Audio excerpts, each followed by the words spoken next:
राजू जी, इस कार्यक्रम से जुड़े हमारे सभी पूरे प्रदेश के सभी छात्र छात्राएं, सभी अभिभावकगण एवं सभी शिक्षकगण, आज के इस कार्यक्रम में मैं सबसे पहले माननीय मुख्यमंत्री जी का स्वागत करना चाहूंगी और उन्हें धन्यवाद देना चाहूंगी कि उन्होंने ऐसा समय हमारे लिए चुना, हमको प्रोत्साहित करने की शुरुआत में ही। सर, हम सभी आपके बहुत आभारी हैं और इस कार्यक्रम के माध्यम से सर आप जो हमको प्रेरणा देंगे उसका हम पालन करेंगे। पिछला वर्ष हम सब जानते हैं कि बहुत ही एक चैलेंजिंग वर्ष था हम लोगों के लिए। कोविड-19 के आने के बाद से विभाग की जो गतिविधियां थी उनमें बहुत किस्म की बाधाएं आई और स्कूल को बंद रखना पड़ा। इस दौरान से हम लोगों ने कोविड के दौरान बहुत सारे प्रयास किए जिससे कि बच्चों की पढ़ाई नहीं रुके। आपके मार्गदर्शन में हम लोगों ने रेडियो स्कूल प्रारंभ किया, इसके अलावा दूरदर्शन के माध्यम से क्लासेस लगाई, ऑनलाइन क्लासेस बहुत सारे स्कूलों ने चलाई। इसके अलावा व्हाट्सएप के माध्यम से डिजिलैब कार्यक्रम के अंतर्गत भी हम लोगों ने बच्चों को स्टडी मटेरियल भेजा। लेकिन हमारे बहुत सारे बच्चे ऐसे हैं जो कि ऑनलाइन नहीं जुड़ पाते हैं, इसलिए उनके लिए हमने हमारा घर हमारा विद्यालय कार्यक्रम प्रारंभ किया और इस कार्यक्रम के माध्यम से हम लोगों ने अभिभावकों से अनुरोध किया कि वो घर पर ही बच्चों को स्कूल जैसा माहौल दें और उसमें बच्चों की पढ़ाई को निरंतर रखने की व्यवस्था करें। लास्ट ईयर की सर परिस्थितियों को देखते हुए सर आपने बोर्ड एग्जाम्स को कैंसिल करने का भी निर्णय लिया, जो कि एक प्रकार से सर बच्चों की सुरक्षा को देखते हुए बहुत ही आवश्यक निर्णय था। हाल ही में कक्षा 10 के बोर्ड एग्जाम्स का रिजल्ट डिक्लेयर किया गया है और 29 तारीख को सर हम लोगों ने बोर्ड के 12वीं की परीक्षा का भी रिजल्ट को डिक्लेयर किया है। सर इस वर्ष सर हमारे जो शिक्षकगण हैं और जो स्कूल शिक्षा विभाग का समस्त स्टाफ है, उन्होंने बहुत ही कठिन परिस्थितियों में बहुत मेहनत करी बच्चों को पढ़ाई उनकी जारी रखने में। इसके अलावा जो जिला प्रशासन द्वारा जो भी कोविड एफर्ट्स किए जा रहे थे सर, उसमें भी उनका बहुत योगदान रहा। योग से निरोग कार्यक्रम में भी हमारे शिक्षकों ने योगदान दिया, टीकाकरण कार्यक्रम में भी बहुत मेहनत कर रहे हैं सर। इस दौरान से बहुत सारे हमारे शिक्षकों ने दुर्भाग्य से अपने परिजनों को खोया भी है। हमारे बच्चों का भी परिवार में सर बीमारी का दंश उन्होंने झेला है।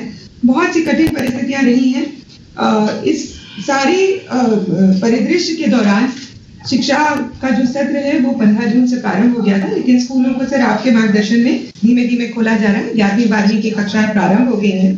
5 अगस्त से 9वीं 10वीं की कक्षाएं प्रारंभ होंगी और उसके बाद समय और काल के अनुरूप आप आगे का निर्णय लेंगे। सर हम आपको सर धन्यवाद दे रहे हैं कि आपने ऐसे समय में हमारे शिक्षकों को, बच्चों को और उनके पेरेंट्स से बात करने का निर्णय लिया है, जिससे इस सत्र में हमें क्या कार्रवाई करनी है उस पर आपका मार्गदर्शन हमें प्राप्त हो सके। इस वर्ष भारत सरकार द्वारा नेशनल अचीवमेंट सर्वे का भी आयोजन किया जाएगा। सर हम आपसे अनुरोध करेंगे कि सर आप उस पर भी हमारे सभी स्टाफ को सर मार्गदर्शन देने का कष्ट करेंगे। सर मैं सर अपनी बात यही समाप्त करना चाहूंगी। धन्यवाद प्रमुख सचिव महोदय। अब माननीय स्कूल शिक्षा मंत्री जी श्री इंदर सिंह परमार जी से अनुरोध है कि वे हमें अपना उद्बोधन प्रदान करें। आज के विद्यार्थियों, पालकों तथा शिक्षकों से संवाद के इस कार्यक्रम में हमारे बीच में उपस्थित हमारे प्रदेश के यशस्वी मुख्यमंत्री आदरणीय शिवराज सिंह जी चौहान साहब, हमारे स्कूल शिक्षा विभाग के प्रमुख सचिव श्रीमती लक्ष्मी अरुण समी जी, अन्य सभी अधिकारीगण, इस कार्यक्रम में जुड़े सभी अभिभावकगण, विद्यार्थियों और सभी शिक्षकों, बंधु भगिनी, आज हम सौभाग्यशाली है कि हमारे प्रदेश के यशस्वी मुख्यमंत्री जी ने यह संवाद का कार्यक्रम आयोजित किया है और जिसमें हम सब लोगों को, पूरे विभाग को भी, अभिभावकों को भी, शिक्षकों को भी और विद्यार्थियों को भी नए वर्ष की चुनौतियों को समझने में और उससे कैसे आगे बढ़ने में हम सब लोगों का मार्गदर्शन हमको मिलेगा। हम पिछले साल की जो संकट था, कोरोना के कारण क्लासें नहीं चली थी, विभिन्न माध्यमों से कक्षाएं प्रारंभ की गई थी, लेकिन कुल मिलाकर के जितनी पढ़ाई होना चाहिए उतनी नहीं करा पाए थे। फिर भी शिक्षा के निरंतरता को हमने लगातार आगे बढ़ाया था। इस वर्ष हमने अभी जो चुनौती है उसको समझते हुए भी, लेकिन बच्चों के जीवन को सुरक्षित रखते हुए 11वीं और 12वीं की कक्षाएं प्रारंभ करने का निर्णय माननीय मुख्यमंत्री जी के निर्देश पर लिया है, जो चल रहा है। हमने उसके साथ साथ ये भी तय किया है कि आगे आने वाले समय में यदि परिस्थिति सब ठीक रहती है तो हम 9वीं और 10वीं की कक्षाएं भी 5 अगस्त से प्रारंभ करेंगे। लेकिन उसके साथ साथ हमने सुरक्षा की दृष्टि से बड़े एक निर्णय के साथ में कि हम वैक्सीनेशन का जो भाग है हमारे जो टीचिंग और नॉन टीचिंग स्टाफ के लिए उसको पूरा करेंगे, तभी हम उनको कक्षाओं में या पढ़ाने के लिए अनुमति प्रदान करेंगे। मैं समझता हूँ कि हमारे सामने बच्चों का जीवन सुरक्षित रखना ज़्यादा महत्वपूर्ण है। उसी को ध्यान में रखते हुए ये सब हम कार्य योजना तैयार करके सावधानी के साथ कदम उठा रहे हैं, ताकि किसी प्रकार से हमारे बच्चों का जीवन पर सुरक्षा पर किसी प्रकार का खतरा ना बने। हम सब जानते हैं कि हमने जिस प्रकार से पिछले साल में और भी पढ़ाई की है और उसके कारण से इस वर्ष हम फिर आगे बढ़ने की कोशिश कर रहे हैं, लेकिन किसी को निराश होने की जरूरत नहीं है, हताश होने की जरूरत नहीं है। शिक्षा विभाग ने एक पोर्टल निर्माण किया है, उसके मार्गदर्शन में काउंसलर भी हम उपलब्ध करा रहे हैं, ताकि किसी बच्चे को यदि कोई निराशा हो, किसी प्रकार की चिंता हो, तो उस चिंता से वो मुक्त कैसे हो, उसका निराकरण, समस्या का निराकरण कैसे हो, ये भी विभाग के द्वारा एक बड़ा प्रयास किया जा रहा है। हम सब जानते हैं कि पिछले साल जैसा हमारे पीएस ने भी बताया है कि हमारे शिक्षकों के साथ साथ हमारे अभिभावकों का भी बड़ा योगदान रहा है। अभिभावकों ने विद्यार्थियों को घर में पढ़ाने के लिए जिस प्रकार का मेहनत की है, परिश्रम किया है, अपने घर को ही विद्यालय का स्वरूप देने में भी शिक्षकों के साथ साथ अभिभावकों का भी योगदान भी रहा है। फिर इस प्रकार की चुनौती हमारे सामने है, उसमें भी हम सबको अपने काम के साथ साथ बच्चों के जीवन को निरंतर शिक्षा की ओर बनाए रखने के लिए, उनका स्वास्थ्य का ध्यान रखने के लिए चिंता करने की आवश्यकता रहेगी। मैं समझता हूँ सभी अभिभावक अपने बच्चों के स्वास्थ्य का भी विशेष रूप से ध्यान रखेंगे। मैं प्राचार्यों और शिक्षकों को भी हार्दिक बधाई और धन्यवाद देना चाहूँगा। विगत वर्ष की जो चुनौतियाँ थी उनको जिस प्रकार से सामना किया है और आगे बढ़ने की कोशिश की है, इस वर्ष भी प्रतिदिन मैं निवेदन करूंगा उनसे कि वो प्रतिदिन अपने स्कूलों में जाए, शालाओं में जाए और बच्चों में साहस और हिम्मत दे करके बच्चों को आगे बढ़ने की प्रेरणा दे। कोरोना महामारी के कारण से किसी प्रकार निराशा या हताशा की जरूरत नहीं है। हम सबको मिलकर के आगे बढ़ने की जो हमारे सामने चुनौती है और जो पढ़ाई का क्रम टूटा है उसको हम निरंतर जारी रखने का काम आगे करते रहें। एक विशेष बात ये है कि इस वर्ष नवंबर के महीने में हमारी जो NAS का सर्वे होता है, उस सर्वे 3, 5, 8 और 10वीं की कक्षाओं के आधार पर होता है। उसके लिए भी हमारे सभी विद्यार्थियों को भी और हमारे शिक्षकों को भी तैयारी करके रहना चाहिए, क्योंकि जिस प्रकार का हमारे मध्य प्रदेश का स्तर उसमें आता है वो बहुत अच्छा नहीं आता है। लेकिन इस बार हम कोशिश करके उस सर्वे में भी हमारा स्थान बना पाए, इस प्रकार की सबको कोशिश करने की जरूरत है। महत्वपूर्ण बात यह है कि नई शिक्षा नीति में जिस प्रकार से भारत के प्रधानमंत्री जी ने और हमारे प्रदेश के यशस्वी मुख्यमंत्री जी ने हमको नई दिशा दी है, उससे हम प्रेरणा लेकर के आगे बढ़ने की कोशिश कर रहे हैं और हम गुणवत्तापूर्ण शिक्षा, विश्व स्तरीय शिक्षा देने के लिए मध्य प्रदेश में भी हमने जो प्रयास किया है, प्रारंभ किया है, उसमें हम CM राइस योजना के तहत जो सर्व सुविधा युक्त हम स्कूल बनाने जा रहे हैं, हमने उनका चयन लगभग कर लिया है। आगे हम उसको इसी साल से पूरा कार्य योजना धरातल पर लागू करने वाले हैं। मैं उसके लिए माननीय मुख्यमंत्री जी को धन्यवाद देना चाहता हूं कि अब हम मध्य प्रदेश के बारे में एक धारणा बदल देंगे कि हमारे यहाँ का स्कूल शिक्षा विभाग कमजोर होता जा रहा है या पढ़ाई का स्तर कमजोर होता जा रहा है, उसको हम बदल देंगे, क्योंकि हम 350 स्कूलों में इस योजना के माध्यम से सभी सुविधा दे करके और संस्कृति के साथ साथ और नई राष्ट्रीय शिक्षा नीति का समावेश करते हुए हम एक प्रकार के लक्ष्य को हासिल करेंगे। मैं फिर से सभी विद्यार्थियों को, अभिभावकों को, सबको धन्यवाद देना चाहता हूं और विशेष रूप से हमारे माननीय मुख्यमंत्री जी को कि उन्होंने आज हमारे लिए समय निकाल करके और इस संवाद के कार्यक्रम में समय दे करके हमको शिक्षा के क्षेत्र में आगे बढ़ने के लिए नई ऊर्जा प्रदान करेंगे। धन्यवाद माननीय मंत्री जी। अब माननीय मुख्यमंत्री जी हमारे विद्यार्थियों से संवाद करेंगे। सबसे पहले विदिशा जिले से कुमारी आस्था तिवारी। माननीय मुख्यमंत्री जी, आस्था कक्षा 10वीं की छात्र हैं। बस आप आस्था जी। तो आस्था, मेरी आवाज आ रही है आपको? जी सर। नमस्ते सर। आप कौन सी क्लास 10th में हो, 10वीं में हो? जी सर। जी सर। तो 9th पास करके अभी 10th में आई हो या 10th पास किया है? सर 9th पास आउट कर अभी 10th में आई हूँ। 10th में तो बोर्ड एग्जाम होता है, आपको पता है? जी सर। तो उसकी तैयारी तो बड़ी मेहनत से करनी पड़ती है। जी सर। आप तैयारी कैसे करेंगे बताएंगे जरा? सर आपने जो ऑनलाइन क्लासेस अरेंज करवाई है हम लोगों के लिए, उसी के थ्रू, और थोड़ी सेल्फ स्टडी भी। अच्छा। बेटी आपकी हॉबीज कौन कौन सी है बताओगे जरा? सर मेरी स्टडी और एंकरिंग मेरी हॉबी है।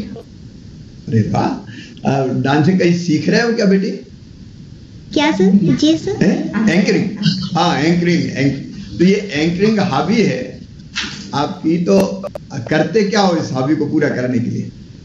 सर मेरे स्कूल में जो भी फंक्शंस होते हैं उसमें मुझे अपॉर्चुनिटी दी जाती है एंकरिंग की, और मेरे को अच्छा लगता है बोलना, इसलिए। Very good. ये जो एंकरिंग है ये न केवल विषयों को स्पष्ट करना सिखाएगी बल्कि आपको बहुत अच्छा वक्ता भी बनाएगी। वैसे भी मुझे लग रहा है आप अच्छी वक्ता तो हुई, अच्छा बोल रही हो आप, शब्दों का चयन बहुत बेहतर है आपका।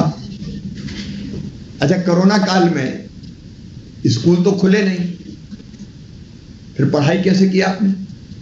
सर ऑनलाइन क्लासेस के थ्रू और सेल्फ स्टडी। ऑनलाइन क्लासेस के थ्रू जितनी नॉलेज, जितना ज्ञान मिलना चाहिए वो हमको मिल जाता था?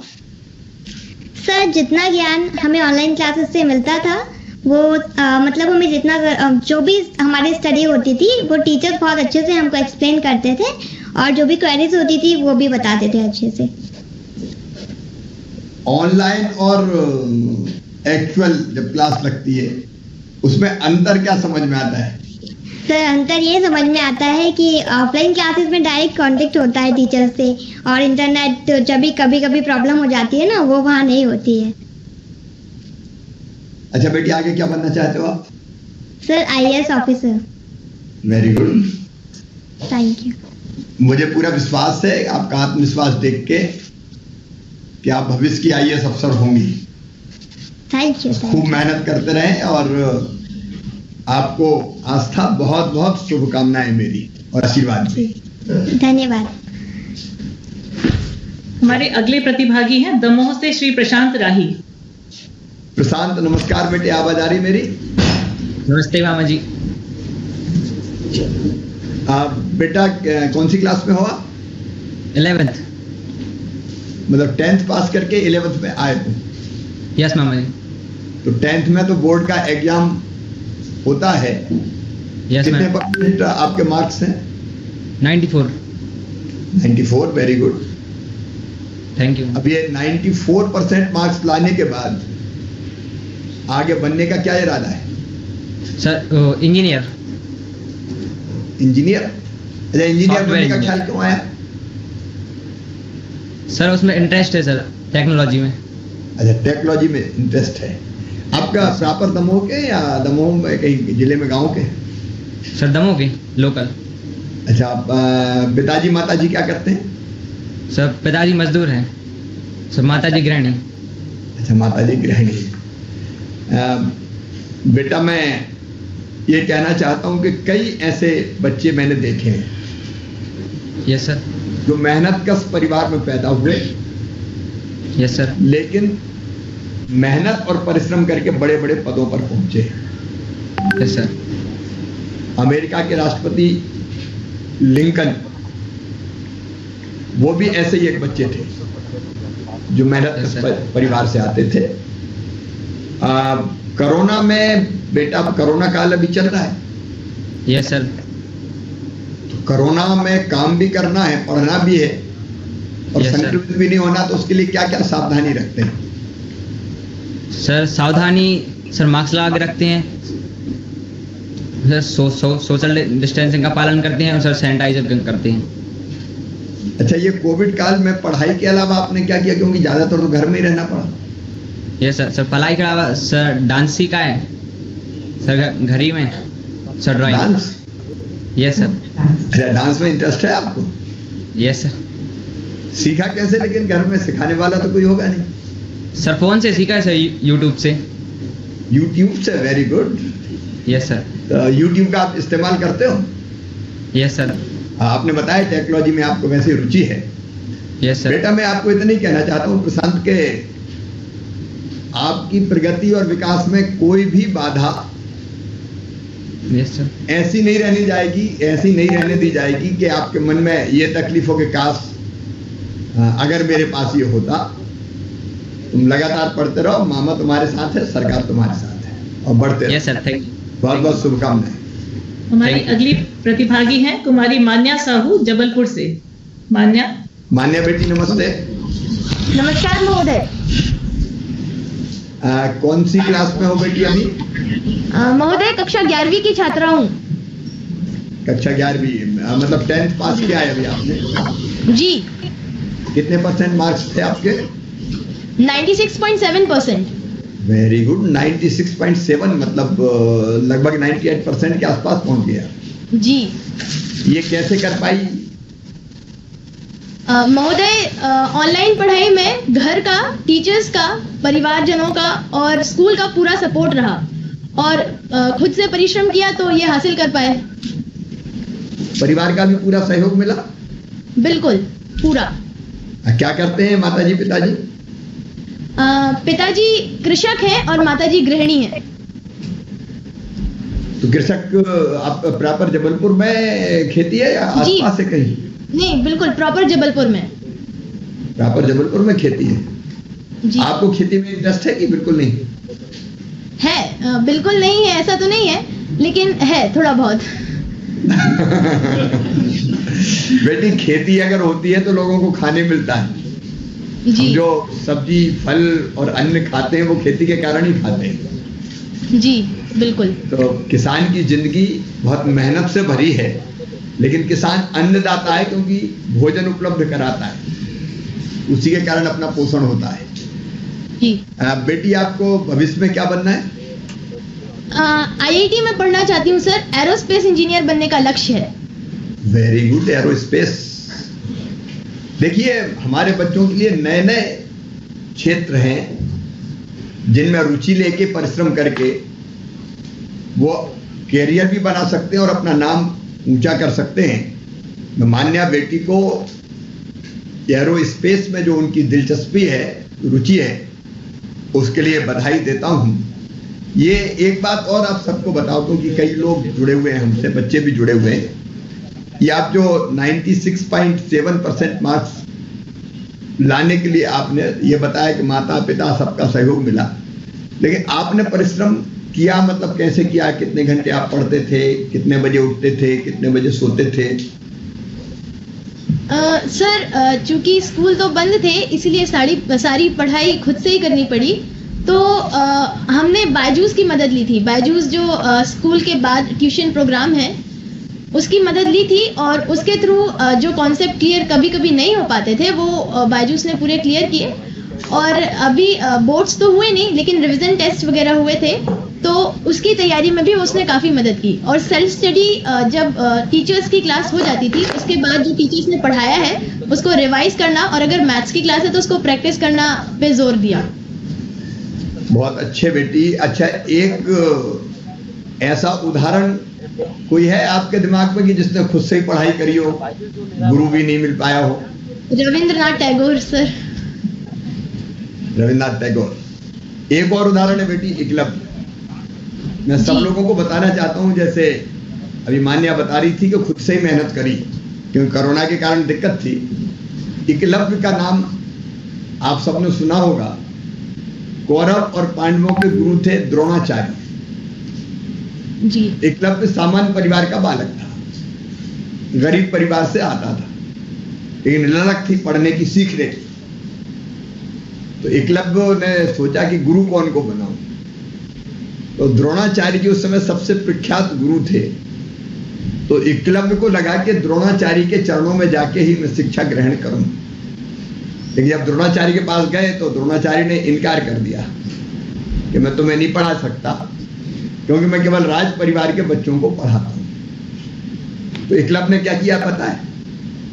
उसने गुरु द्रोणाचार्य को मन ही मन गुरु मान के मिट्टी की मूर्ति बनाई और मूर्ति सामने रख के वो सीखना चाहता था धनुष बाण चलाना, तीर कमान, धनुर्धारी बनना चाहता था। तो उसने मिट्टी की मूर्ति बना के अपने गुरु की और उनके सामने ही प्रैक्टिस शुरू करी, मिट्टी की मूर्ति के सामने। कोई सिखाने वाला नहीं था, लेकिन दिल में ललक थी कि मुझे सबसे बड़ा धनुर्धर बनना है। और इसलिए सीखते सीखते वो इतना प्रवीण हो गया कि एक बार जब गुरु द्रोणाचार्य कौरव और पांडवों के साथ घूमने वहां से निकले तो वो निकल रहे थे, एक कुत्ता था जो भूख रहा था तो एकलव्य की एकाग्रता में बाधा पैदा कर रहा था। एकलव्य ने अपने तीर कमान से तीर चलाए और कुत्ते को पूरे मुंह को भर दिया उससे, और भरा ऐसा कि वो घायल ना हो। आप कुशलता समझ सकते हैं तीर चलाने की, कि भोंक ना पाए इसलिए मुंह में तीर मारे, और मारे इस कुशलता के साथ कि उसके गले में अंदर न लग जाए, केवल मुंह भरे। और जब उसका पूरा मुंह भर गया तो भोंकना बंद हो गया। और वही कुत्ता भाग के जब द्रोणाचार्य जी के पास से निकला तो उन्होंने देखा बाणों से मुंह भरा हुआ है और भाग भी रहा है, मतलब मरा भी नहीं, घायल भी नहीं हुआ। तब उनने उत्सुकता मन में उनके जगी कि ये कौन है जिसने इस कुशलता से तीर मुंह में भर दिए कि गले में चोट भी नहीं लगी और मुंह भी बंद हो गया। तो वो एकलव्य निकला। जब वो गए पास में तो एकलव्य था। तो द्रोणाचार्य ने एकलव्य से पूछा कि तुमने ये सीखा कहां से? तो उन्होंने कहा आप ही मेरे गुरु हैं। द्रोणाचार्य आश्चर्यचकित रह गए कि मैंने तो सिखाया नहीं। अब आगे की कथा और लंबी है। जब गुरु दक्षिणा में एकलव्य का अंगूठा ही मांग लिया द्रोणाचार्य ने, मैं उसकी गहराई में नहीं जाता, लेकिन मान्या की बात से मुझे लगा कि अगर परिस्थिति ऐसी बन जाए कि सिखाने वाला भी ना मिल पाए लेकिन दृढ़ इच्छा शक्ति हो तो हम सीख सकते हैं। और इसलिए मैंने आज एकलव्य का उदाहरण आपको दिया। बेटी मान्या, आपको बहुत बहुत शुभकामनाएं। निश्चित तौर पे आप एरोस्पेस के क्षेत्र में बड़ा नाम करेंगी, ये मेरा विश्वास है। बहुत शुभकामनाएं। हमारे अगले प्रतिभागी हैं मोहित शर्मा रायसेन से। मोहित बेटा नमस्कार। नमस्कार महोदय। मोहित, रायसेन में बारिश कैसी हो रही है? सर अभी तो कुछ समय से बारिश नहीं हो रही थी, लेकिन अभी तत्काल समय में कुछ 1-2 दिन से बारिश हो रही है, अच्छी हो रही है। अच्छी हो रही है। बारिश देख के मन प्रसन्न होता है? हाँ सर, काफी मन प्रसन्न हो रहा है। जब बादल छाते हैं और मौसम अच्छा होता है तब एक पक्षी है जो नाच उठता है और बाकी सबको मोहित कर लेता है। उसका नाम पता है आपको? सर निसंदेह मोर है। तो मोर भी मोहित करता है और आपका नाम भी मोहित है। जी सर। मोहित कौन सी क्लास में हो? सर मैं इस समय 12th क्लास में हूँ, आर्ट्स मेरा सब्जेक्ट है। तो 11th पास करके 12th में आए तो? जी सर। माता पिता क्या करते हैं? सर मेरे पापा किराना व्यापारी हैं और मेरी मम्मी गृहिणी है। आप क्या बनना चाहते हैं? सर मैं आर्मी में जाकर देश सेवा करना चाहता हूँ। बहुत अच्छे, बधाई आपको। लेकिन आर्मी के लिए तो जरा फिटनेस बढ़िया होनी चाहिए। सर इसीलिए हमने बचपन से स्पोर्ट्स को चुना है कि साथ ही जब हमें आगे जाकर मिलिट्री में हमारा योगदान दें तो हमें कोई भी कमी का सामना न करना पड़े। अरे क्या करते हो आप फिटनेस के लिए? सर मैं एक ताइक्वांडो प्लेयर हूँ। ताइक्वांडो? जी सर। बहुत अच्छे। और ब्लैक बेल्ट? अच्छा, ब्लैक बेल्ट भी है? जी सर। बाकी बच्चों को डराते तो नहीं? नहीं सर, डराते नहीं है, लेकिन ये अपनी आत्मरक्षा के लिए एक गेम है जो हमें आगे भी बढ़ाता है और कभी जरूरत पड़ने पर हम अपना सेल्फ डिफेंस भी कर सकते हैं। मैं मोहित को इस जज्बे के लिए बधाई देता हूं कि वो मिलिट्री में जाके, सेना में जाके अपने देश की सेवा करना चाहते हैं। हाँ बेटा, मुझे पूरा विश्वास है, क्योंकि उसके लिए फिजिकल परिश्रम वो भी हमको करना पड़ेगा, लेकिन एक आर्मी अफसर को तो मेंटली भी बहुत अलर्ट रहना पड़ता है। मतलब केवल जी सर। शारीरिक बल की नहीं, बुद्धि की भी आवश्यकता होती है, और इसलिए जी सर। पढ़ाई भी आप अच्छी करो, मुझे पूरा विश्वास है कि आप अच्छी करोगे। और ये जी प्रैक्टिस सर। भी, वैसे मोहित के समान में बाकी सबसे भी कहूंगा कि फिटनेस बहुत जरूरी है, जब मैं बोलूंगा तब भी उसके बारे में कुछ बताऊंगा। शरीर को स्वस्थ रखना बहुत जरूरी है। मोहित, आपको बहुत शुभकामनाएं हैं, आप निश्चित तौर पर देश की सेवा करेंगे, मेरा ये विश्वास है। आपको बहुत बहुत बधाई। माननीय धन्यवाद। मुख्यमंत्री जी, हमारी अंतिम प्रतिभागी कुमारी श्रुति गुप्ता हैं भोपाल से। ये कला से शिक्षा को समृद्ध करने के उद्देश्य से स्कूल शिक्षा विभाग द्वारा 2 वर्षों से आयोजित अनुकुंज सांस्कृतिक और थिएटर कार्यक्रमों में लगातार 2 साल उद्घोषणा का कार्य इन्होंने किया है। ये बहुत ही प्रतिभावान है, पेंटिंग भी करती हैं और 12वीं की परीक्षा इन्होंने कॉमर्स संकाय से 97% अंक से उत्तीर्ण की है। श्रुति बेटी, नमस्ते। जय हिंद मामा जी। जय हिंद बेटी। ये बुलंद आवाज में आपने जय हिंद बोला तो मुझे पूरा विश्वास है आप देश की सेवा भी करेंगे। 12वीं में 12th में आप कितने % मार्क्स लेके आए? 97.4। Very good. 97.4, 1.6 ही बच पाए, नहीं 2.6। बहुत अच्छे बेटे, बहुत बधाई आपको। आगे Thank क्या you। बनने का इरादा है? Sir chartered accountant. देखिए, ये भी बहुत अच्छा क्षेत्र है, चार्टर्ड अकाउंटेंट। इस समय प्रधानमंत्री श्रीमान नरेंद्र मोदी जी के नेतृत्व में कई तरह की आर्थिक गतिविधियां देश में शुरू हो रही हैं। बिजनेस, व्यापार, उद्योग ये बढ़ाने की जरूरत है, और इसके लिए चार्टर्ड अकाउंटेंट भी बहुत जरूरी है। तो कोई इंडस्ट्री खोलता है, उद्योग लगाता है, व्यापार बिजनेस करता है, तो सीए के बिना नहीं कर सकता। आपने बहुत अच्छे विषय का चयन किया है। बाकी अभी मैडम बता रही थी कि आपको पेंटिंग में भी आपकी रुचि है। Yes sir. ये रुचि कैसे जगी बेटी पेंटिंग में? सर ज़्यादा कोई सपोर्ट नहीं था, बट फिर भी नॉर्मल जो चीज़ें देखते थे उनको बनाने का और अपनी ड्राइंग शीट में समाने का इतना ज़्यादा जोश था कि बस अपने से ही जो यूट्यूब पे से पेंटिंग सीख ली या फिर ऑयल पेस्टर की ड्राइंग सीख ली, ऐसे करके सीखा है। क्या क्या बनाया पेंटिंग में आपने? सर मैं यूजुअली जो मार्वल कैरेक्टर्स होते हैं, जो कि मार्वल एवेंजर्स के होते हैं, like doctor Strange, Iron Man, इन सबको बनाया है मैंने, और ऑयल पेस्टल में शेडिंग वाली ड्राइंग्स भी की है मैंने। वेरी गुड बेटी, तुम्हारा आत्मविश्वास गजब का है, और Thank you। आगे सीए बनना है। लेकिन मम्मी पापा क्या करते हैं? सर मेरे पापा की चाय की होटल है और मेरी मम्मी हाउसवाइफ है। बेटी, आप अपने प्रधानमंत्री जी, आपको पता है वो भी चाय वाले के घर जन्म लिया, और तुमने भी, पिताजी की भी होटल है। मैं इतना ही कह सकता हूँ, आप बहुत प्रतिभाशाली है, और आपने जो सोचा है सीए बन के भी आप देश की सेवा करेंगी। अपना ये आत्मविश्वास बनाए रखना, खूब आगे बढ़ना। मेरी तरफ से बहुत बहुत शुभकामनाएं और आशीर्वाद। लेकिन सीए बन के भी पेंटिंग मत छोड़। यस सर, बिल्कुल। क्योंकि पेंटिंग सचमुच में अद्भुत, ये अपने अंदर की जो कला है, अपने अंदर जो प्रतिभा है, उस प्रतिभा का प्रकटीकरण विभिन्न रूप में होता है, और उसका एक रूप है पेंटिंग। तो पेंटिंग में भी लगातार आगे बढ़ते रहना। मेरी बहुत बहुत शुभकामनाएं आपको। बहुत बहुत धन्यवाद। माननीय मुख्यमंत्री जी से अनुरोध है कि वे हमें अपने आशीर्वचन प्रदान करें। हमारे शिक्षा मंत्री आदरणीय श्री इंदर सिंह परमार जी, शिक्षा विभाग की प्रमुख सचिव रश्मि जी, बाकी सभी अधिकारी साथीगण, और पूरे प्रदेश में वर्चुअली अपने घरों में भी और मेरे सामने बैठे भी सुन रहे हमारे सभी गुरुजन, विद्यालय परिवार के सभी सदस्यगण, मेरी लाडली भांजियों, प्यारे भांजों, बहुत दिन बाद आज मौका मिला।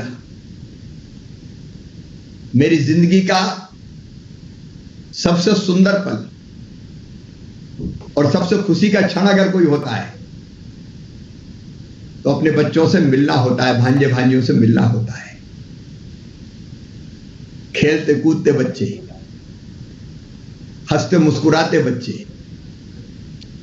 अलग अलग एक्टिविटीज करते बच्चे, यहां तक कि शरारत करते हुए बच्चे सचमुच में मन मोह लेते हैं।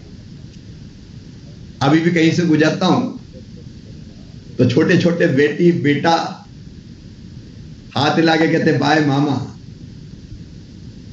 तो सारी थकान दूर हो जाती है। अद्भुत है बचपन। एक गीत मुझे बहुत अच्छा लगता है जो आज नहीं, बहुत पहले, बरसों पहले एक फिल्म में गाया गया था। बच्चे मन के सच्चे, सारे जग के राज दुलारे, ये वो नन्हे फूल हैं जो भगवान को लगते प्यारे। लेकिन आज मैं शुरू करूंगा एक ऐसे बच्चे की कहानी से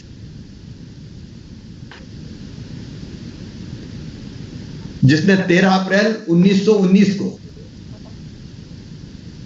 अमृतसर के जलियांवाला बाग, आपने पढ़ा होगा जलियांवाला बाग का वो कांड, देश परतंत्र था, अंग्रेजों का शासन था, अंग्रेजों के काले कानून के खिलाफ जलियांवाला बाग के मैदान में देशभक्तों की बड़ी सभा का आयोजन हुआ। सभा शांतिपूर्ण चल रही थी, तभी अचानक जनरल ओडायर वो वहां पहुंचे और पुलिस के साथ पहुंचे और बिना किसी पूर्व चेतावनी के देशभक्तों की सभा पर सीधे निशाना लगा के गोलियां बरसा दी गई। कोहराम मच गया। बचने के लिए लोग इधर उधर, लोगों ने दौड़ने की कोशिश भी की। पास में कुआं था, उसमें कई लोग गिर गए, कुआं लाशों से पट गया, जलियांवाला बाग खून से लाल हो गया, भारतीयों के खून से, देशभक्तों के खून से। उस समय एक छोटा सा बालक भी वहां उपस्थित था और उस बच्चे ने खून से सनी उस माटी को उठा के यह कसम खाई थी कि जनरल ओडायर, तेरी गोलियों ने देशभक्त भारतीयों के रक्त से यह मिट्टी रंगी है, इस मिट्टी की सौगंध मैं भी तेरे शरीर को गोलियों से भून दूंगा। छोटा सा बच्चा ले लिया संकल्प। जनरल ओडायर इंग्लैंड चला गया। ऊधम सिंह भूला नहीं। उम्र बढ़ने के साथ संकल्प भी मजबूत होता चला गया और अपने संकल्प को पूरा करने ऊधम सिंह भी इंग्लैंड पहुंच गया। अब उस विस्तार में नहीं जा रहा मैं कैसे पहुंचा। अत्यंत कठिनाइयों से अपने वो दिन बिताए, कई तरह के काम मेहनत की और वो मौके की ताक में लगे रहे। जनरल ओडायर कहां से आता है, कहां जाता है, कहां से निकलता है, पिस्तौल का इंतजाम किया और एक दिन जैसी मौका मिला सारी गोलियां जनरल ओडायर के सीने में उतार दी और जलियांवाला बाग का बदला लेके इंग्लैंड की धरती पर ही फांसी के फंदे पे चढ़ गए ऊधम सिंह। आज उनकी पुण्यतिथि है, मैं उनको प्रणाम करता हूं। मुझे लगा कि उनकी पुण्यतिथि है तो उनके बारे में आप जानते होंगे, लेकिन मुझे आज बताना चाहिए। ये जो आजादी हमको मिली है कि अंग्रेजों ने चांदी की तस्तरी में रख के नहीं दी।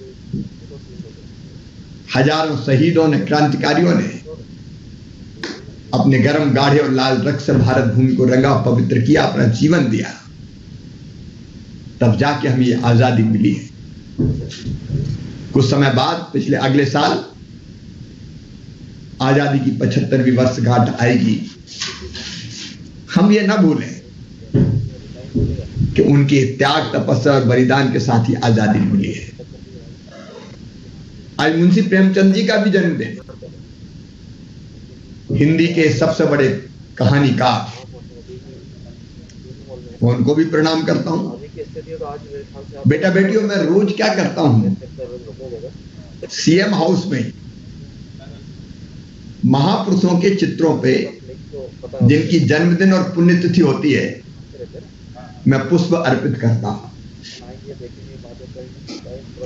ताकि उनसे मैं स्वयं भी प्रेरणा प्राप्त कर सकूं। 2 काम मैं लगातार करता हूं, एक महापुरुषों का स्मरण और दूसरे रोज एक पेड़ लगाना। पेड़ लगाना मतलब ऑक्सीजन प्लांट लगाना। ये रोज कोई काम करना एक तपस्या होती है। तो मैंने तय किया है कि व्यस्तता कितनी भी हो, शिवराज पेड़ तो लगाना ही है, क्योंकि पेड़ केवल अपने लिए नहीं, आने वाली पीढ़ियों के लिए बेहतर धरती छोड़ के जाए, इसके लिए भी है। मेरे प्रिय बच्चों, बचपन का समय हमारी जिंदगी का सबसे महत्वपूर्ण समय होता है। आज जब मैं तुम्हारे साथ होता हूं, अपना बचपन भी याद आ जाता है। एक गाना और है, आया है मुझे फिर आज वो जालिम, गुजरा जमाना बचपन का। खेतों में दौड़ना, नर्मदा जी में कूदना, घंटों स्नान करना, दोस्तों के साथ खेलना, मित्रों की सूरत याद आ जाती है। कई पुरानी घटना याद आ जाती। लेकिन बचपन इसलिए और महत्वपूर्ण है कि बचपन में ही बड़े होके हम क्या बनेंगे इसकी नींव पक्की हो जाती है। और इसलिए मैं आज आपसे यह आग्रह कर रहा हूं, यह समय जरूर कष्ट का है, संकट का है, कोरोना काल अभी चल रहा है, और इसलिए मेरे कई बच्चों ने आज बताया, 5 बच्चों से मैंने बात की, कोरोना काल में भी उनकी गतिविधियां थमी नहीं, वो कुछ ना कुछ बेहतर करने के प्रयास करते रहे।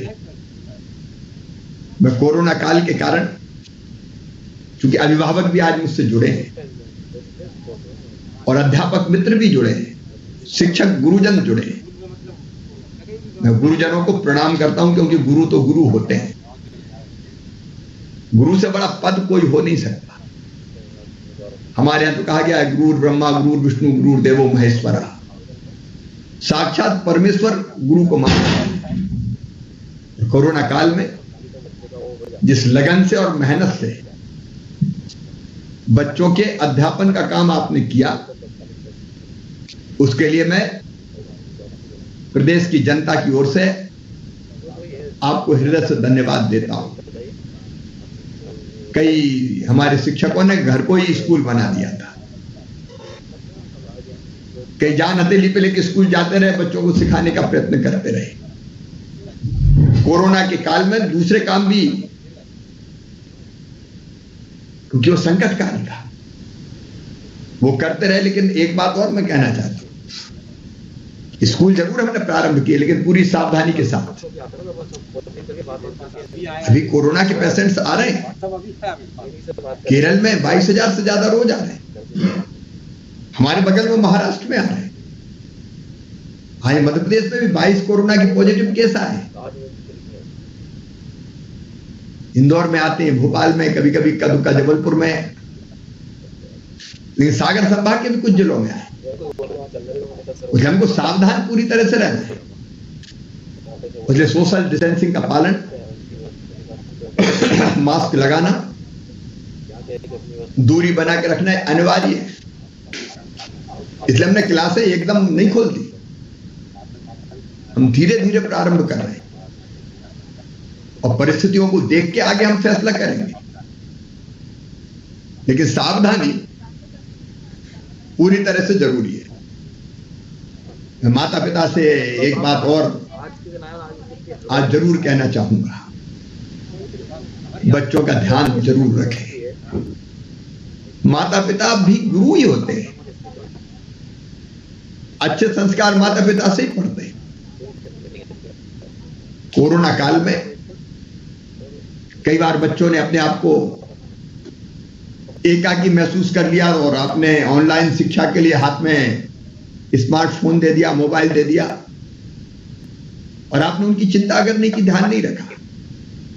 एक दुखद घटना आप लोगों ने आज पढ़ी होगी कि खेलते खेलते किसी ऐसी आदत में फंस गए कि जिसके कारण बच्चे ने अपनी जान दे दी। ये बच्चे हमारे प्राण हैं और इसलिए इनको दिशा देना है, ये हमारी ड्यूटी है, कर्तव्य है। इनको लाड़ प्यार नहीं करते ऐसा मेरा नहीं कहना है। बच्चे तो प्रेम के साक्षात स्वरूप है और मैं मानता हूं प्रेम ही ईश्वर है। प्रेम से बड़ी उपासना और कोई नहीं है। संदर्भ आ गया तो मैं आपको बता देता हूं। मेरे वैसे सब बच्चे, सभी तो मेरे हैं, लेकिन मेरे घर जन्म लिया 2 बेटों ने, कार्तिकेय और कुणाल। जब कार्तिकेय ने जन्म लिया और कुणाल ने भी, तो मैंने सबसे पहले अपनी गोद में लेके उनके कान में गायत्री मंत्र बोला, इस भाव के साथ कि प्रभु इसको सद्बुद्धि देना, सन्मार्ग पे चलाना। ये माता पिता की ड्यूटी होती है कि वो अपनी तरफ से कोशिश करें कि बच्चों का जीवन बेहतर बने, सद्गुण और सत्संस्कार उनमें आए। गीता जी के 18 अध्याय मैंने दोनों को पढ़ाने की कोशिश की, समय निकाल के। मुख्यमंत्री रहते हुए क्या रहूंगा, कई बार अपन कहते हैं हम तो बहुत व्यस्त हैं, टाइम ही नहीं मिलता। जब मैं मुख्यमंत्री होते हुए टाइम निकाल सकता हूं तो आप भी निकाल सकते। इसलिए अपने बच्चों की चिंता आप जरूर करें। कोरोना का टेस्ट लगातार चल रहा है, बीच में करवाते रहे, और टीका जरूर लगवा ले जिन्हें नहीं लगवाया। शिक्षक भी हम लगातार कोशिश कर रहे हैं और अभिभावक भी। सावधानी जरूरी है। अब मैं अपने बच्चों से कहना चाहता हूं, एक तो हर एक बच्चे में टैलेंट होता है, क्षमता हर एक में होती है, प्रतिभा हर एक में होती है। कोई ये ना सोचे कि एक में ज्यादा बुद्धि है, मुझ में कम है, सब में बराबर है। अभी अपने ऊपर है कि उस बुद्धि का प्रकटीकरण, उस टैलेंट का प्रकटीकरण करने के लिए हम मेहनत कितनी करते हैं। मेहनत करेंगे तो टैलेंट का, बुद्धि का, मस्तिष्क का, ब्रेन का इस्तेमाल होगा। ये आप सबको मैं बताना चाहता हूं, बच्चों को विशेष रूप से, कि हम अपने मस्तिष्क की क्षमता के बहुत कम भाग का इस्तेमाल करते हैं। सरस्वती के भंडार की बड़ी अजूबी बात ये क्या कि आप जितना खर्चोगे उतना बढ़ेगी, और इसलिए कोई ना सोचे कि मुझ में कम बुद्धि, सब में बराबर है। कोशिश तो करो, कोशिश करने वालों की कभी हार नहीं होती। और इसलिए मैं एक बात कहना चाहता हूं, हम जैसा सोचते और करते हैं वैसा बन जाते हैं। अब हमने सोच लिया सीए बनेंगे तो बनेंगे, एयरोस्पेस इंजीनियर बनेंगे तो बनेंगे, आईएएस बनेंगे तो बनेंगे, मिलिट्री में अफसर बनेंगे तो बनेंगे। और हम सोच लगे नहीं मैं तो कुछ कर ही नहीं सकता, मैं तो बुद्धू हूं, मुझ में तो अकल ही नहीं है, तो मौकी मक्खी भी पड़ोसी घोड़ा नहीं पड़ेगी। मैं कह रहा हूं पूरे विश्वास के साथ, जैसा चाहोगे वैसा बन जाओ। और इसलिए आज से ये सोचो, मैं बिल्कुल छोटे बच्चों की नहीं कह रहा, लेकिन 9, 10, 11, 12 मेरे बच्चों, आज से सोचो कि कुछ बनना है, लेकिन कुछ बनने के लिए कुछ करना पड़ता है। अपने आप हम नहीं बन जाते, और इसलिए कोई लक्ष्य निर्धारित करो जीवन का। अब आप उम्र के उस पड़ाव में हैं, विशेषकर जो 9, 10, 11, 12 में है, वो अपने जीवन की दिशा तय कर सकते हैं। तय करवाने में आपको गुरु आपको सहयोग करेंगे, आपके माता पिता मम्मी पापा आपको सहयोग करेंगे, शिक्षा मंत्रालय हमारा सहयोग करेगा, माँ बाप भी यथासंभव प्रयास करेंगे, लेकिन तय करेंगे करना क्या है। और जो तय करें उसको करने के लिए एक रोड मैप बनाएं कि वो कैसे करना है। कुछ चीजें उसके लिए जरूरी है। एक, जीवन में अनुशासन। अनुशासन का मतलब नियमितता।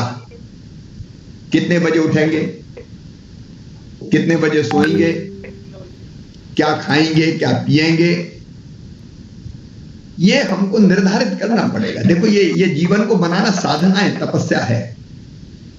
मान लिया हम तय करते हैं कि हम 4 बजे उठेंगे, 5 बजे उठेंगे, जो भी में 6 बजे उठेंगे, तो अपवाद छोड़ के, परीक्षा खत्म हुई तो 2-4 दिन फिर सोना है, वो एक अलग विषय है,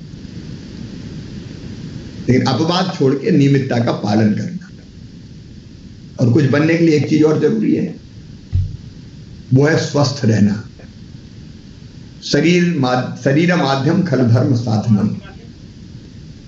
शरीर माध्यम है सब धर्मों का पालन करने का। नायम आत्मा बलहीनेन लभ्या, मतलब जिसके शरीर में ताकत ही नहीं है वो फिर कुछ नहीं कर सकता। पहला सुख निरोगी काया, तो शरीर तो स्वस्थ रहना चाहिए, इसलिए जरूरी है व्यायाम, खेल कूद। केवल पढ़ाई नहीं, खेल बहुत महत्वपूर्ण है। मैं आज पालकों से, माता पिताओं से कहना चाहता हूं, डंडा लेके हमेशा बस पढ़ बैठ वही मत किया करो। बच्चों को खेलने कूदने का भी समय दो, और नहीं तो स्कूल से आए फिर और कहीं कोचिंग में बिठा दिया, और फिर समय ऐसा हो गया कि टीवी खोल लिया या स्मार्टफोन पे या मोबाइल फोन पे शुरू हो गए, तो शारीरिक मेहनत कम होती तो शरीर स्वस्थ नहीं रहता। खेलना कूदना, नियमित व्यायाम, सूर्य नमस्कार कर सकते हो, कुछ योगासन कर सकते हो। और मेरे बच्चों, प्राणायाम भी एक अचूक अस्त्र है शरीर को स्वस्थ रखने का। इसलिए हम लोग योग सिखाने की भी स्कूलों में कोशिश करते हैं, और योग की प्रतिष्ठा पूरी दुनिया में है। मैं भी कोशिश करता हूं नियमित रूप से। तीसरी चीज और ध्यान रखना, बिल्कुल पर्सनल बात कर रहा हूं, दिल से कर रहा हूं, खाने पीने का ध्यान। क्या खाना चाहिए और क्या नहीं खाना चाहिए। कभी कभार कुछ खा सकते हैं, कचौड़ी, समोसे, पकोड़े उड़ा सकते हैं कभी कभार, लेकिन हमेशा नहीं। हम भी जब जाते थे स्कूल के पास ठेला लगा रहता था, उसमें कबीट आते थे, इमली, चोइया। आज तो चोइया भूल ही गया हो, खट्टे खट्टे लगते थे, खाते थे तो मजा आता था। बेर खाते थे, बेर, उबले हुए बेर भी। फल खाना अच्छी आदत है, और कभी कभी हम भी कचौड़ी, समोसा, पकोड़े। आजकल कचौड़ी समोसा का प्रचलन कम हो गया, आजकल तो पिज्जा, बर्गर, जंक फूड। अब ये खाते समय थोड़ा अच्छा लग सकते हैं, लेकिन ये स्वस्थ शरीर के लिए नहीं है।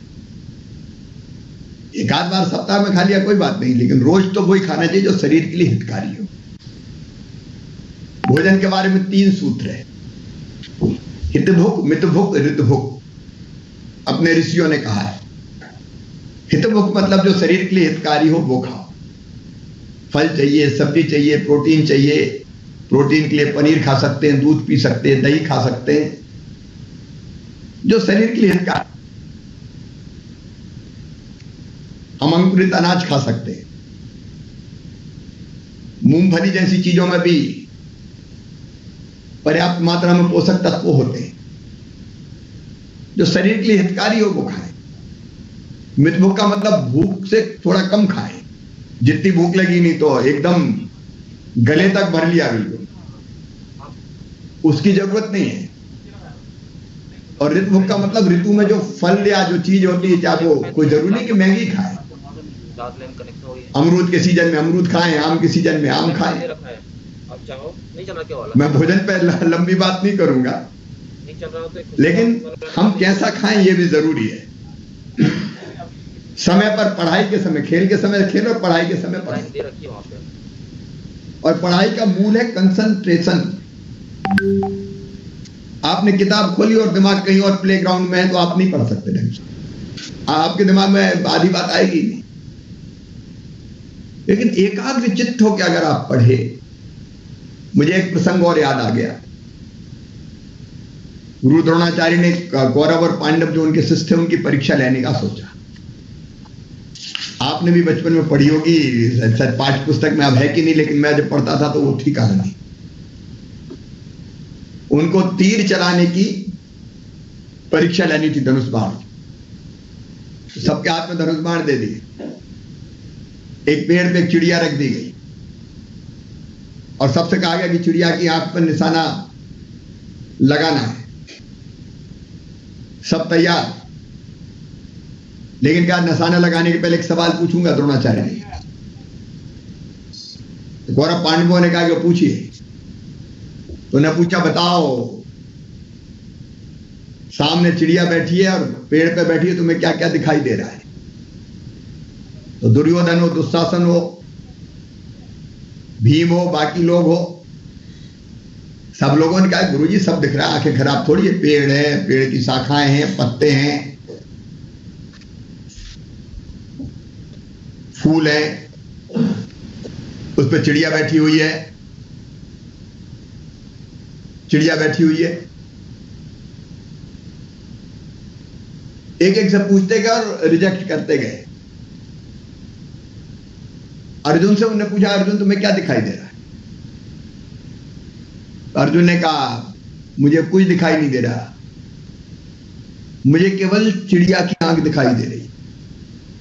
गुरुजी ने फिर पूछा कि पत्ते दिख रहा है? बोले नहीं। डाली दिख रही है? बोले नहीं। फूल दिख रहा है? बोले नहीं, मुझे केवल चिड़िया की आंख दिखाई दे रही है। और सबसे सटीक निशाना चिड़िया की आंख पर लगाया अर्जुन ने। इसका मतलब क्या है? मतलब सीधा सीधा यही है कि हम एकाग्र होकर पढ़ेंगे तो चीज हमारे दिमाग में बैठेगी। कंप्यूटर है दिमाग हमारा, अब उसमें डिपॉजिट करना है तो उसके लिए कंसंट्रेट तो करना पड़ेगा। मैं जब परीक्षा के समय पढ़ता था तो पढ़ते समय मैं इतने ध्यान से पढ़ता था कि जब मैं लिखने बैठता था परीक्षा में तो मुझे वो पन्ना ऐसा लगता था कि मेरे सामने पन्ना रखा है, पन्ने पे नंबरिंग भी है तो नंबर कौन सा वो याद रहता था। क्योंकि कंसंट्रेट अगर हमने कर लिया तो दिमाग में बात बैठ जाती है। तो एकाग्र चित्तता जरूरी है। फिर जैसा कहे वैसा करना ये अपने चरित्र को गढ़ता है। द्रोणाचार्य जी ने एक पाठ पढ़ाया, सदा सत्य बोलो, और कहा इसको याद करके आना। तो 104 ने दूसरे दिन फटाफट बता दिया, सदा सत्य बोलो। युधिष्ठिर से पूछा तो युधिष्ठिर ने कहा आज याद नहीं हुआ, कल बताऊंगा। कल आए फिर कहा कि आज भी याद नहीं हुआ। 5-6 दिन हो गए तो नाराज हो गए द्रोणाचार्य बोले, इतना सा पाठ याद नहीं हो रहा, सदा सत्य बोलो। तो युधिष्ठिर ने कहा कि मैं रोज कोशिश कर रहा हूं लेकिन बोलते समय कोई ना कोई झूठ निकल जाता है, तो मैं कैसे कहूंगा। और एक दिन फिर युधिष्ठिर ने कहा हाँ अब मुझे पाठ याद हो गया।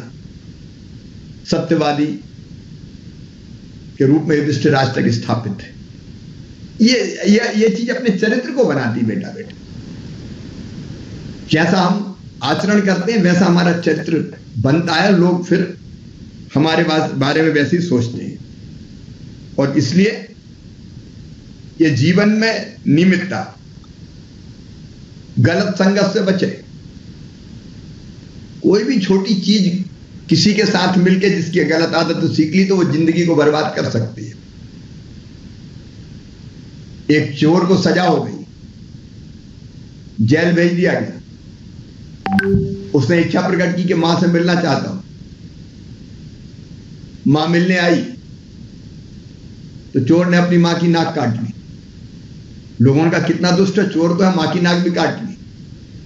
तो उसने उत्तर दिया कि ये अगर दोषी कोई है तो ये मेरी मां है। अगर जब मैं छोटी मोटी चोरी करता था बचपन में तभी मुझे समझा देती तो बड़ा चोर बनने की नौबत नहीं आती। तो मैं पालकों से भी ये कहना चाहता हूं कि जरा भी कोई ऐसी चीज लगे कि बच्चों को टोकना है तो जरूर टोके। माता पिता गुरु का आदर करें। गुरु से बड़ा कोई नहीं होता, इसलिए उसका सम्मान करना चाहिए। और गुरुओं से भी मेरा यही कहना है कि अध्यापन से बड़ा पवित्र काम और कोई नहीं है। एक गुरु कई अच्छे नागरिक और महापुरुष तैयार कर सकता है। मैं भी आज मुख्यमंत्री हूं तो मेरे गुरु को श्रेय देता हूं, श्रीमान रतन चंद जैन जी, जिन्होंने मुझे प्राइमरी स्कूल में पढ़ाया। मैं उनको प्रणाम करता हूं। उन्हें जो संस्कार दिए उसी ने कुछ अच्छी चीजें मुझ पर भरी।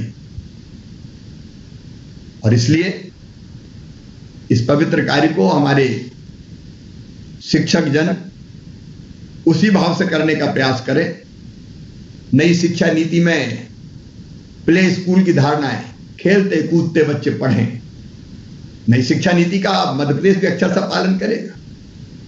इंदर सिंह परमार जी हमारे शिक्षा मंत्री जी बता रहे थे कि सीएम राज जैसी स्कूल की कल्पनाएं हमारी। शिक्षा हमारा ज्ञान देना, कौशल देना और नागरिकता के संस्कार देने का काम पूरा करे, उसका प्रयास जारी रहेगा। एक अभी रश्मि मैडम ने जो बताया, नेशनल अचीवमेंट सर्वे होने वाला है, तो बच्चे भी ध्यान रखें और शिक्षक भी ध्यान रखें कि यह दक्षता की परीक्षा है हमारी। मध्य प्रदेश बहुत पीछे रहा है पिछले वर्षों में, इस बार टॉप 10 में स्थान जरूर बनाना है। इसलिए बच्चे भी प्रयत्न करें, शिक्षक भी प्रयत्न करें। और मैं अपने बच्चों से इतना ही कहना चाहता हूं, भविष्य की चिंता मत करो, तुम तो परिश्रम करो। धन के अभाव की भी चिंता मत करना। अगर एक नहीं आने को योजना है, आज में योजना है पता नहीं रहा, जो आपके बेहतर शिक्षण के लिए, मामा काय के लिए हर कदम पे आपका साथ देगा। संबल योजना के अंतर्गत प्रतिभाशाली बच्चों की फीस भरवाने का काम, डॉक्टर इंजीनियर बनना है, IIT IIM करना है, रास्ते हमने निकाले, कई तरह की योजना बनाई। और जरूरत पड़ेगी तो नई भी बना दूंगा, चिंता मत करना। लेकिन धन की बाधा पढ़ाई में नहीं आने दूंगा। प्रतिभा का प्रकटीकरण करो, मेहनत करो, रास्ता हम बनाएंगे। पढ़ते जाओ, आगे बढ़ते जाओ। कैरियर काउंसलिंग में भी मदद करेंगे। तुम ऊपर आगे बढ़ के अपने देश की सेवा करो, माता पिता का नाम रोशन करो और अपने जीवन को ऐसा बनाओ कि तुम्हें स्वयं गर्व हो कि एक बेहतर मानव जीवन हमने जिया है। और मैं फिर कहता हूं, स्वामी विवेकानंद कहते थे, तुम साधारण मनुष्य नहीं हो, असाधारण हो। वो कहते थे तुम अमृत के पुत्र हो, ईश्वर के अंश हो, अनंत शक्तियों के भंडार हो, अमर आनंद के भागी हो। दुनिया में कोई काम ऐसा नहीं कि जो तुम ना कर सको। अपने आप को पहचानो, अपनी क्षमता पहचानो और बड़ा काम करने का संकल्प लो। निश्चित तौर पर तुम्हारा जीवन यशस्वी होगा, ये मेरा विश्वास है। हर कदम पर सरकार आपके साथ है और मामा आपके साथ है। मेरी बहुत बहुत शुभकामनाएं, आशीर्वाद, गुरुजनों को प्रणाम। नया मध्य प्रदेश गढ़ेंगे नई शिक्षा नीति के माध्यम से। बच्चे पढ़ेंगे भी, खेलेंगे कूदेंगे भी और आगे बढ़ेंगे भी, और देश को और अपने मध्य प्रदेश को आगे बढ़ाएंगे। बहुत बहुत शुभकामनाएं, बहुत आशीर्वाद, प्यार, धन्यवाद। बहुत बहुत धन्यवाद माननीय मुख्यमंत्री जी। हमारा विश्वास है कि आपका बहुमूल्य मार्गदर्शन हमारे विद्यार्थियों को जीवन की हर चुनौती का साहस से सामना करने और अपने लक्ष्यों की पूर्ति का सर्वश्रेष्ठ प्रयास करने की प्रेरणा हमेशा देता रहेगा। कार्यक्रम के अंत में संचालक राज्य शिक्षा केंद्र श्री एस धनराजू से अनुरोध है कि वे आभार प्रदर्शित करें। आज विद्यार्थी संवाद के माध्यम से प्रदेश के सभी बच्चों से, अभिभावकों से और शिक्षकों से संवाद करते हुए उनको अपना जिम्मेदारी के साथ साथ क्या पोटेंशियल है उसको भी आपने प्रेरणा दिया। प्रदेश के माननीय मुख्यमंत्री जी को शिक्षा विभाग की ओर से बहुत बहुत आभार व्यक्त करता हूँ और हर कदम हमारे मार्गदर्शन करते हुए विभाग को आगे बढ़ा रहे राज्य शिक्षा मंत्री जी को भी विभाग की ओर से बहुत बहुत आभार व्यक्त करता हूँ सर। और प्रमुख सचिव महोदय, उप सचिव महोदय और पूरे मैदानी अमला आज हमारे साथ जुड़े हुए सर, उन सबको मैं आभार व्यक्त करता हूँ। और विशेषकर बच्चे जिनके लिए ये पूरा हम कार्यक्रम कर रहे हैं उनको, उनके अभिभावकों को, उनको सभी को विभाग की ओर से बहुत बहुत आभार व्यक्त करता हूँ सर। धन्यवाद। बहुत बहुत धन्यवाद।